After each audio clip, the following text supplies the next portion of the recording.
What? Our day is not over just yet. Woohoo! USA!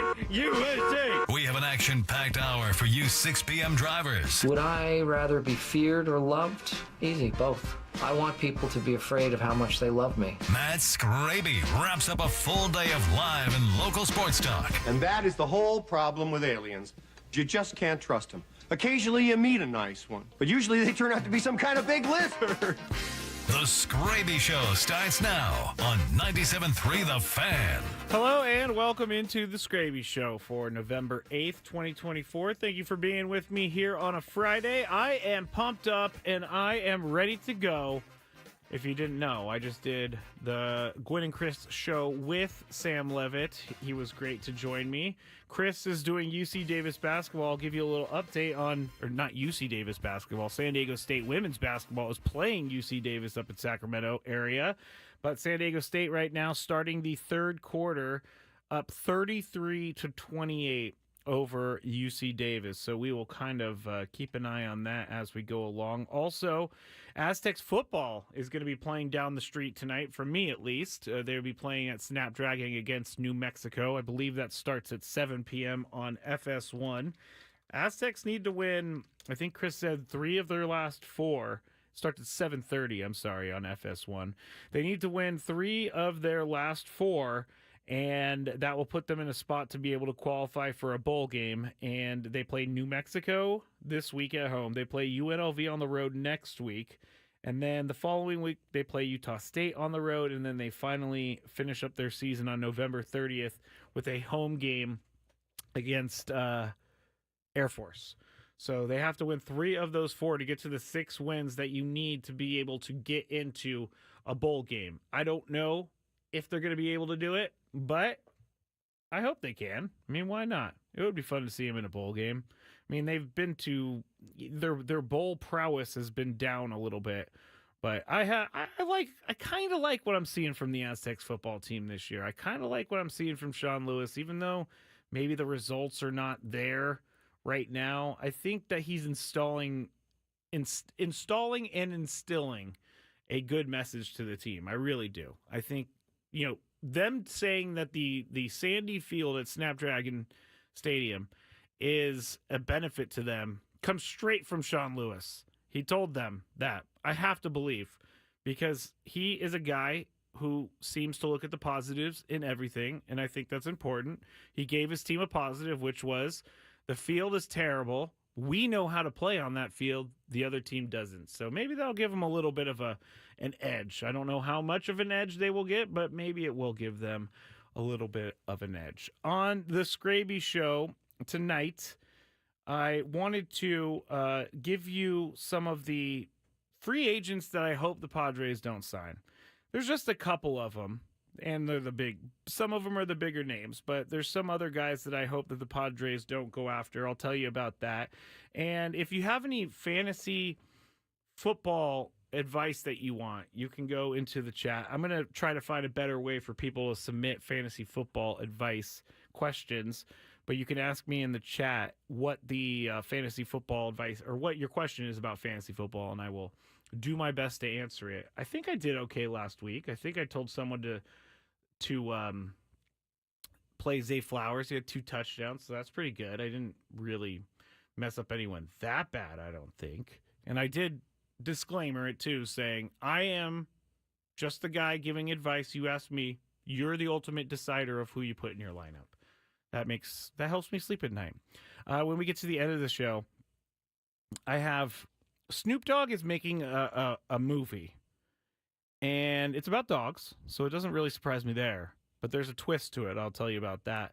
Also, there's apparently a security robot that is rolling around Claremont, and we'll get to that a little bit later as well, because I find these little service robots kind of fun, kind of strange, and so we'll talk about that.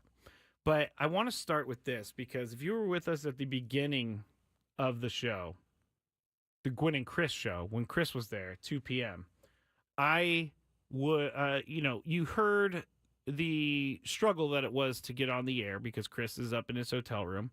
Now, it's going to get easier as we go along. I fully expected it to be a little bit iffy as we were setting up, but I didn't really think that Chris, and I hate to say this about him when he's not here, I didn't think he was going to be able to figure it out as easy as he did. So congratulations to Chris. I give him a round of applause for doing that because he was able to figure it out. But what's funny is I know that he was worried about this the entire time.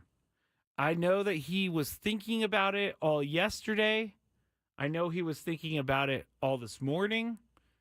And the reason that Chris Ello was thinking about it all this morning is because I got an email at 4:33 a.m. from Zoom saying that Chris was trying to enter our room, our chat room. And that is hilarious to me, meaning Chris got up at 4:33 because he was so worried about this that he ended up trying to get into the Zoom, trying to set everything up like, I don't know, 14 hours in advance. That is hilarious. That is, at least to me, it's hilarious. When I saw that email this morning, I was like, I see you, Chris. You're trying. But you're also waking up at 4:33 in the morning trying to do this as well. That is pretty early to wake up to try to log into a Zoom and a StreamYard to get ready for the show that's at 2 p.m. But I appreciate Chris doing it. I'm not giving him too hard of a time. I already said that he figured it out, and I give him credit for that. So we'll move on from making fun of Chris. But he did wake up at 4:33, tried to get into the Zoom room, which I thought was funny because it gave him the hand, stiff-armed him as he tried to get into the room. All right. Let's see who's in our chat right now. Jax, Thomas, Dan, Rod, Welsh Friar, all the way from Wales. Thank you, Welsh Friar, for being here. I know it's very late where you are, very early, depending on what time it is. I think it's around 2 in the morning there right now. We have Katrina. We have Rod. I don't know if I said that. Maria. We also have NY Mike 8. We have, let's see, Thomas is in here. We got a bunch of people in here. So if you would like to come and chat, go to YouTube, search 97.3 The Fan. You'll see Skraby Show live at the top. Oh, Bernice is here. Bernice, hello. I haven't seen you in a while. Thank you for being here, Bernice. And Paul is here as well. Thank you, Paul, for being here. But go to the chat, join the Skrabinator Club, which is easy. You just have to be a good person. And you have to listen to the Skraby Show, and you can go into the YouTube chat and find all your friends there. But we kind of talked about this a little bit earlier. Usually, I don't have a full 4 hours to do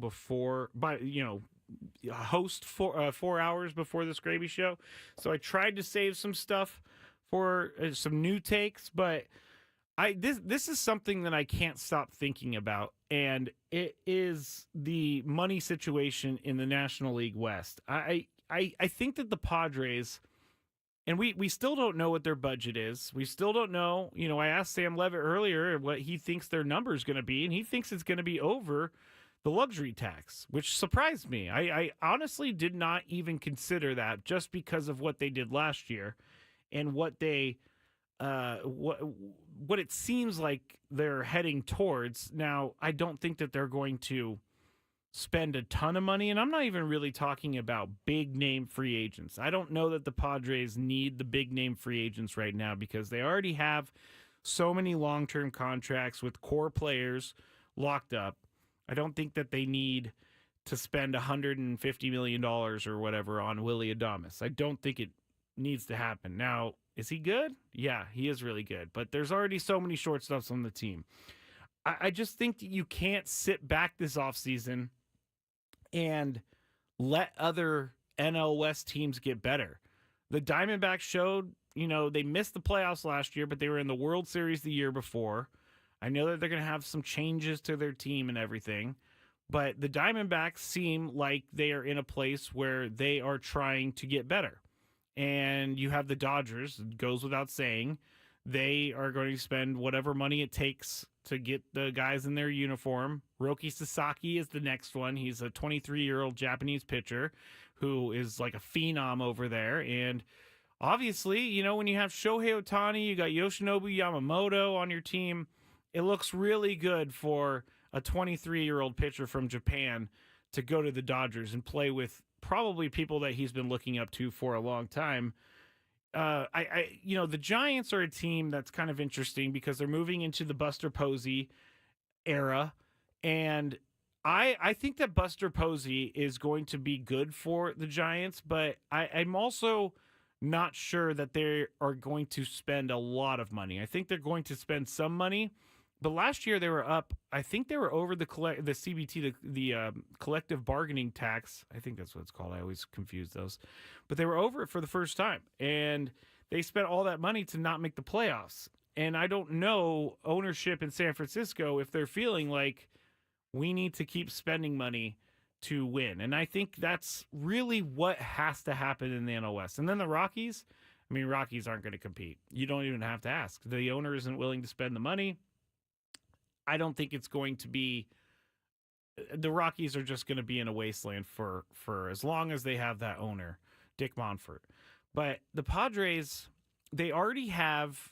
We talked about it earlier. Kevin Acee wrote about how they already collectively have around $200 million in payroll going into 2025, and that's without a starting pitcher, that's without a left fielder, and that's without a shortstop. So there's plenty of signings that need to be made. And again, I don't think that they need to spend all their money on a Willy Adames or commit to any of these long-term contracts that they already have on their books. I think that they just need to round out the team with good players and not be afraid to maybe spend a little bit more than you wanted to. I also think when you see what Petco is bringing every single night that they have a game, when you see what the fans are wearing, what the fans are buying, I think it's... Now, I don't know their books. I don't know what they're spending money on, all that stuff. I don't know how much money they're making, if they're making money as the Padres organization. So it's easy for me to sit here and say they have to spend money. But when you have a team that has a window like the Padres do, and the window's like it was last year, window is going to be the next couple years, maybe next 2 or 3 years. I would say this next year is maybe their most important part of the window, because then you got an older Manny Machado. Fernando's still going to be young. You got an older Xander Bogaerts, older Luis Ariz, even though he's younger, and they still need to figure out him with the contract. But I think you have to go outside your comfort zone to make sure that at the end of next season, you're not saying, well, if we would have spent that $10 million in the beginning of the year to sign a player, we would have been in the playoffs or whatever it is. I think you kind of get what I'm saying. You have to do what you need to do to win now. And I think that they will. You, especially with what the fans are bringing to the stadium each and every day. There is a lot of money being spent by fans on this team. And the team has rewarded the fans for that by spending money on the team. And I would like to continue to see the team rewarding the fans for coming to the games by spending a ton of money. I don't know what would happen if they started losing players or spending less. I don't know if people would stop going to games. I don't know what would happen. But with the team constructed the way it is currently, I think the window's now, and I think everybody knows the window's now, but they have to do something outside of their comfort zone to make it happen. All right, let's see. I saw something on the chat that I wanted to mention. Oh, yeah, Omar. Sheil Seidler will carry Pete's vision and plan for Padres baseball. I hope you're right. I really do, because Peter Seidler had a really great vision for Padres baseball, and I think he continues to have his thoughts and all of his fingerprints all over this organization, as we know. Let's see. Rod says, did you hear Astros want Soto? If the Astros want Soto, they can have Soto. Get him in the AL. Keep him there like he is with the Yankees, or was with the Yankees. NY Mike 8 says, will Pods make an offer for Roki Sasaki? From what I'm reading, they are going to make an offer for Roki Sasaki. Now, he may not even be able to pitch in the major leagues this coming year, because there's a lot of rules about Japanese players and being in the NPB, the Nippon Professional Baseball League. They have to play for a certain amount of years, and then the MLB team that wants them has to pay for like a posting fee. And so there's a lot of contract stuff. There's a lot of financial stuff that has to happen, and he may not even be able to come over here for 2025. But when he does, I do believe the Padres have what it takes to bring him in. You know, the Dodgers have Shohei, he's the biggest Japanese baseball player in the world right now, maybe even biggest athlete in the world right now. Yeah, again, you have Yamamoto, but the Padres also have someone named Yu Darvish, who I think everybody looks up to. Yu Darvish paved the way a little bit for Japanese baseball players to come over and play Major League Baseball. We've seen more and more and more and more players come over and play over here because of Yu Darvish. I think Yu Darvish is a wild card that can really help the Padres bring some of those players over here to the United States. I think it could happen. I think it could. I've seen Roki Sasaki pitching, and he is very good. I mean, for 23 years old, he's a phenom, and I would really hate to see him go to the Dodgers. Number one, because I don't like the Dodgers. Number two, because I think that would make the playing field so uneven around baseball. And number three, I saw this earlier. The rotation for the Dodgers next year, say Sasaki does come and play for the Dodgers, it would be Shohei, it would be Yamamoto, it would be Sasaki, it would be Glasnow, and then you have a fifth pitcher, and they put Clayton Kershaw in there. So, man, that would be a crazy, crazy rotation. I'm not a hater. I just want to see other teams get some of those good players too. All right, I went way over my break time. So when we get back on the Skraby Show, we're going to talk about the free agents I want nothing to do with. We still have some fantasy football questions, just a few out there. So if you are needing advice on your fantasy football team, come to the chat, put it in there, or you can tweet me at Matt Skraby. So we'll be back shortly here on 97.3 The Fan. I need an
Matt Skraby back here with you, the Skraby Show, or the Skraby Chronicles, as Chris and Tony want to call it, on 97.3 The Fan.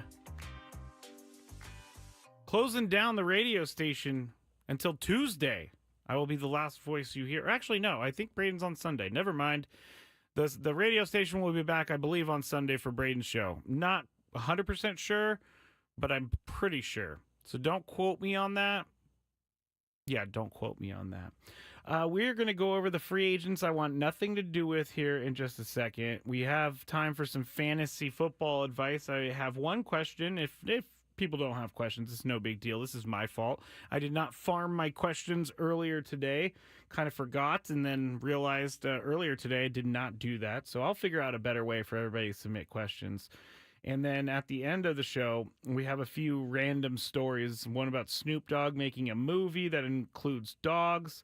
And then a local Claremont security robot is kind of making people angry right now. And some people happy. So we'll talk about that. Chris is up at UC Davis calling the Aztecs women's basketball game right now. Almost to the end of the third quarter. And the Aztec women's team is winning 49-38. The Aztecs football team will be playing at 7:30 p.m. against New Mexico at Snapdragon Stadium, and that will be on FS1. I am pretty sure, so you can watch that on FS1. Again, they need 3 out of the last 4 They need 3 wins out of the last 4 games to be able to get to 6 wins, which will help them clinch a playoffs or a bowl game. And then they get to, I think NY Mike 8 said earlier, they get to go to the Idaho Potato Bowl. Wouldn't that be fun? It would be, actually. These prize bags that they give, if you've never seen like what the players get for going to a bowl game, it's pretty awesome. Like some of the bigger bowl games, I know when Sony was sponsoring, they used to give video game systems out to each of the players, which is really cool. I wish I was a player so I could get a free video game system. But I don't know. I have a PS5. I play it as much as I can, usually more so on the weekends. I was thinking about doing a Twitch thing, but I'm not sure if people would even want to watch me play video games. I don't know if I want people to watch me play video games because I get kind of crazy and I get kind of angry when I die and I'm not supposed to. I also get embarrassed when I'm not very good at them, but I'm pretty good at these games. I've been playing a lot of Call of Duty Black Ops 6. And the zombies, I love the zombies. You have to like go through different waves where I think I've only made it through like 16 waves of zombies. So I really love these video games, as I've been talking a lot about them lately. And I know other people are into video games as well. So I don't know, if you want to see me play video games, talk with me during the video games, let me know. Maybe I'll get it going one of these days. All right. Free agents I want nothing to do with. And the first one is going to be a former Padre. In fact, there are 4 former Padres on this list out of the 5 I put here. And the reason, maybe I'm just biased against guys who used to play for the Padres. But here's the first one. Sean Manaea. I have no interest in signing a guy who is coming off of a great season, knowing what we saw before. It's not smart to want to sign someone because of bad memories, but it's also like we've been here, done that before, so why are we going to put money into it again? 2024 was the best season of Sean Manaea's career, but I cannot count on him being the guy we saw last year or better than the guy we saw last year. In his 9 seasons, he has never had a season with a 3.5 ERA or under until last year. And I believe it was 3.47. I also am not a fan of him saying he didn't really try when he was here in San Diego, because his year with the Padres is possibly going to go down as one of the worst years of his career. I'm going to pull it up real quick because I saw this earlier. I thought maybe I'll just spare him from it, but now I'm in it. I think I should get the numbers.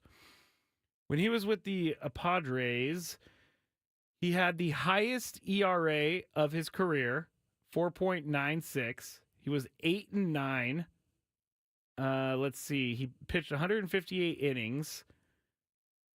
Basically, in his strikeouts, 156, one of his lower totals. But if you look at what he did in the postseason, which you are sort of paying these guys for postseason appearances. But when he was with the Padres in the postseason, he had let's see, his WHIP was 4.5, his ERA was 33.75 during the postseason. That's not enough for me if I'm going to pay you big money. And they're thinking he's going to get like $20 million or something like that. I just don't want anything. Sean Manaea seems like a cool dude. Don't want anything to do with him as a pitcher. Last year he made $14.5 million last year with the Mets. When he was with the Giants the year before, he still wasn't that great. I don't understand how all of a sudden Sean Manaea I don't understand how he got so good all of a sudden. Let's see. Bernice, I can't stomach his excuse for the bad year he had for us. Dominic, he literally quit on us. In any other walk of life, you don't rehire someone that admits to quitting on you. That's right. That's one of my gripes, though, is that sports in real life don't often mix. You could be the worst person in the world, and no one likes you. But if you can hit 55 home runs in a season, they'll give you as much money as you want. It's the only place in the world you can do that. Well, maybe not the only place in the world you could do that, but it's one of the places in the world that you can do that. The next player I don't want anything to do with in free agency, Mike Clevenger. I got this I got this suggestion from a listener last night, and they wanted to bring back Mike Clevenger. My question is why? Because Mike Clevenger seems to be at the end of his career. Now, I can't say that for sure, and he had some decent years after he left the Padres, but not a big fan of bringing back Mike Clevenger, even for cheap money. If you give him for $1 million, fine. You have no real risk in $1 million in Mike Clevenger, but I don't think he's going to do that. I don't. And that one I don't think is really even being talked about because, again, another been there, done that. The next player, I got to hate on Juan Soto, I guess, right? I think we're going to spend the entire offseason waiting for Juan Soto to make his decision. And I know that he's the biggest free agent out there, and he's probably one of the biggest free agents in a long, long time. I mean, Shohei Ohtani was a big free agent. But I have said this before, and I will say it again. Paying $600 million for Juan Soto is not something that interests me. Everywhere I look right now, it's the Juan Soto odds, the Juan Soto likely teams, Juan Soto this, Juan Soto that. We all know this is going to go on for the entire offseason. Juan Soto is going to wait as long as possible, which is fine. I understand that. But I don't really, I understand it, but it doesn't mean I like it. I just want someone, and of course, he needs to make a decision that's best for him. He needs all the information. But as we talked about during Gwynn and Chris, I really just think he's going to take the most money. And it doesn't really matter if the organization is the right fit. I mean, if the Mets offer him $650 and the Yankees offer him $600, I think he's going to the Mets. I think he's also wanting to stay on the East Coast. I think that he, for all the reasons we said earlier, his family is on, it's easier to get to the Dominican Republic. New York is a huge city, and he likes to play on the biggest stages. But I just don't think for anyone it's worth paying $600 million over 14 years. I don't question Juan Soto's ability, but I question the motivation, 7 years from now into that contract or 5 years from now. I don't really think we got the best Juan Soto here in San Diego. I can't say that for sure. But to me, in viewing through these eyes, I feel like he was a different player in New York. Like, there was a little bit more effort being given. And I hate to bring up effort because I can't prove that they're not giving effort. But I didn't see the same Juan Soto in a Padres uniform that I did in the Yankees uniform. Not really Not really a fan of that one. This one might actually upset some people because I see it all the time. And I've already talked about it during the Skraby Show. Blake Snell. I love Blake Snell, the guy. I love talking to Blake Snell in interviews. I love hearing from Blake Snell. I think that he's funny. I think that he's a fan favorite. But if I'm going to pay a guy ace money like he's going to get, I need him to be an ace from the beginning. And we've been over it before. It seems like his first half is awful and the second half is great. Last year was a disaster for Blake Snell until he got to the second half. But the Giants and Blake Snell, it was a disaster. He signed up late. He signed up late and he was getting paid a lot of money. Didn't make his debut till a little bit into the season. The Giants wanted him to come back a little bit quicker, and he said he wasn't comfortable with that. So he really didn't get a full season, and they paid him for a full season. If I'm paying Blake Snell, I need a full season. I need you to be as good as you are in game 1 as you are in game 30. It's just not, I don't want to pay someone $35 million a year if I'm only going to get results in the second half. Now, you could argue back saying, well, if he's getting good results in the second half, then it's good for the playoffs. Yeah. But what if you can't get to the playoffs because his first half is so bad? And I know that he's just one of the 5 starting pitchers. But you know what I'm saying. I'm looking for players that are good value.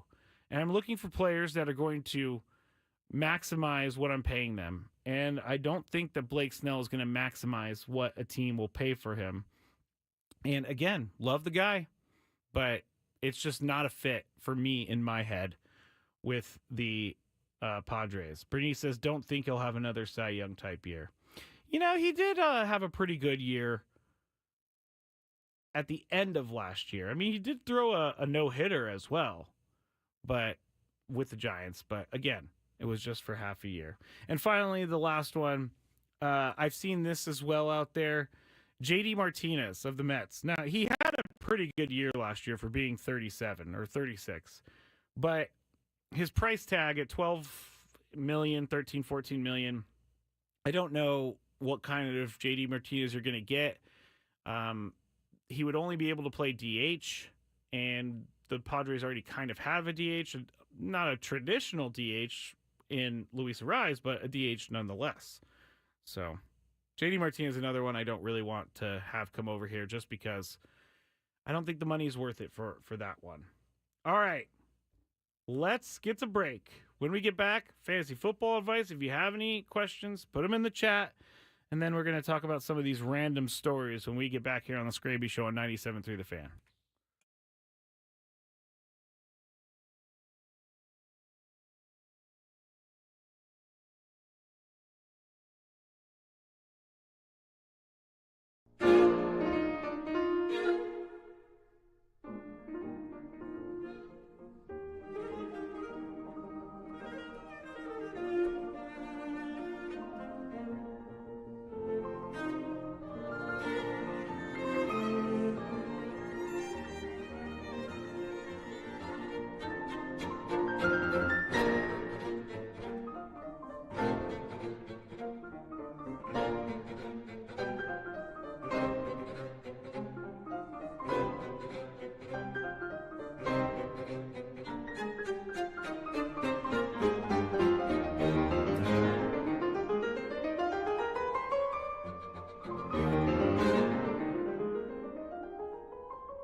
There we go. I finally got the commercial break sign off. I have a couple comments that we're going to get into in just a second, and then we'll get into some of those other stories as well. Actually, you know what? Let me just get into the comments right now.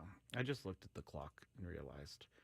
We're going to go with Dom. Hey, Matt, I listen to you guys a lot, but first time joining the chat. I've never seen your face until now. Interesting to finally put the voice and the face together. That's what a lot of people say. And I remember actually back in the day when I was just a listener, driving around, listening to all my favorite radio shows here in San Diego. And I remember not knowing what people look like and envisioning what they look like. And then realizing that when I went and saw what they looked like, they looked nothing like what I thought they looked like. And I think I probably will be the same. I don't know. I get a lot of, you're not as fat as I thought you were, which is interesting because I don't know that you can hear that through the radio, but they're just being nice, I guess. I also get a lot of jokes like, you got a face for radio, which I do. Don't worry about it. I agree with you. If you do want to see me though, YouTube, search 97.3 The Fan. You'll see it. Or you can go to my social media at Matt Skraby, MattsKraby as in boy, Y. You can go to my Instagram, see my dog Lucky in his Halloween costume, which it was a fry hat, so he had French fries on his head. It was hilarious, and it said small fry on it. And the guys thought that it was really mean. Tony and Chris thought it was really mean that I put that on there because he looked like he was sad, but he wasn't sad. Just go to 90 or not 97 at Matt Skraby for the Instagram. You'll find that. All right, the other comment that we have is fantasy football advice. So again, I really have failed this week on getting fantasy football questions, so I'm going to do better over the weekend.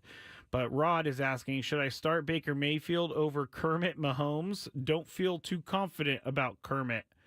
Kermit is Patrick, for everybody out there who's wondering, but I mean, it's extremely hard to bench a guy like Patrick Mahomes, especially he's coming off of a really, really good game. But Baker Mayfield has been pretty amazing this year. So let me just confirm the Tampa Bay Buccaneers are going to be playing the 49ers at home. So I don't even need to look up that. I think the 49ers defense is not as good as it has been in the past. They have some injuries, but on the other side, I mean, I don't think Mike Evans is going to be playing. I know that Chris Godwin's not going to be playing. Baker Mayfield, although he is number 1 in passing touchdowns and number 2 in passing yards this season, his last game he only threw for 200 yards and 2 touchdowns, which is one of the lower.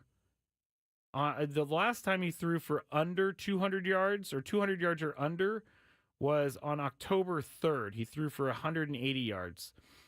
Before Mike Evans and Chris Godwin got hurt, he threw for 330 yards, 370, and 325 with 3 touchdowns, 4 touchdowns. So you're going to get some touchdown passes. I'm trying to talk myself into starting Baker Mayfield. But the Chiefs, let me see. Let me confirm who the Chiefs are at. I think they're playing the Broncos, maybe? Let me see where this is at, and then we'll go forward. But thank you for the question, Rod. I appreciate it. Let's see. They are playing the Broncos at home. I don't know how you... The Broncos defense is good. I think it's better than the 49ers defense. The Broncos also have Pat Surtain, which he's really good.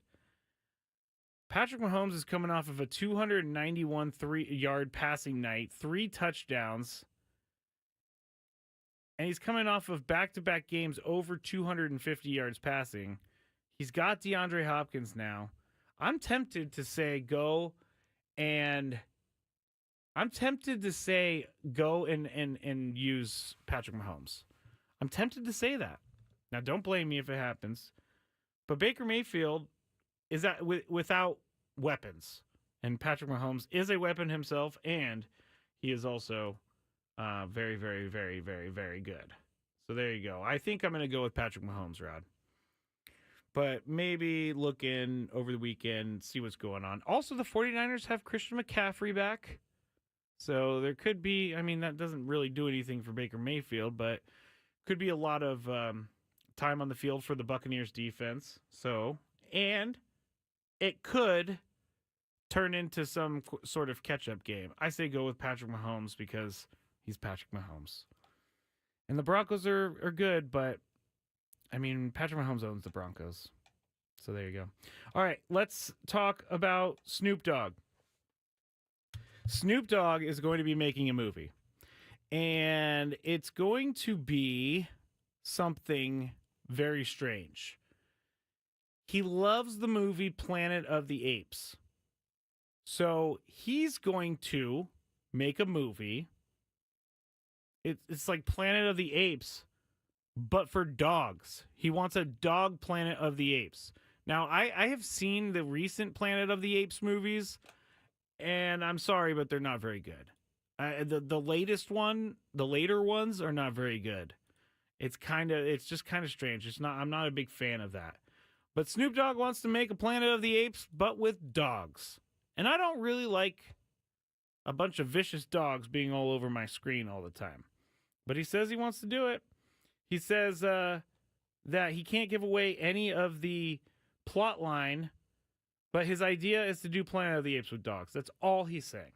So keep a lookout for Snoop Dogg and Planet of the Apes with dogs. Jack says an idea that he just ran with. A high idea that he just ran with. Probably. Dominic says original Planet of the Apes is a great movie. I think I've seen the original Planet of the Apes. I like it. I don't even think the newer ones, but like the newer older ones, if that makes any sense. I think those are okay. But when we get to like the dawn of the Planet of the Apes and where the apes are ruling the world, I just can't get into it. I'm sorry, I can't get into it. Now here's something that's happening in Claremont, and it's at the Stratton apartment complex. But an autonomous robot is working to deter crime at an apartment complex in Claremont. Some of the residents in this apartment complex are saying that the robot is pretty annoying and kind of distracting. And also it's destructive a little bit. So here's some of the comments from people. This is from CBS 8. Comments from people in the complex. The robot here, I'll start with this. The robot is designed to enhance security in the complex. It has 365-degree cameras, self-driving technology, AI, but it's not 100% perfect yet. One of the guys named Joe, who lives in the complex, said, quote, "It be hitting cars and it's disrespectful and it talks to you. It will tell you to move after it hit your car."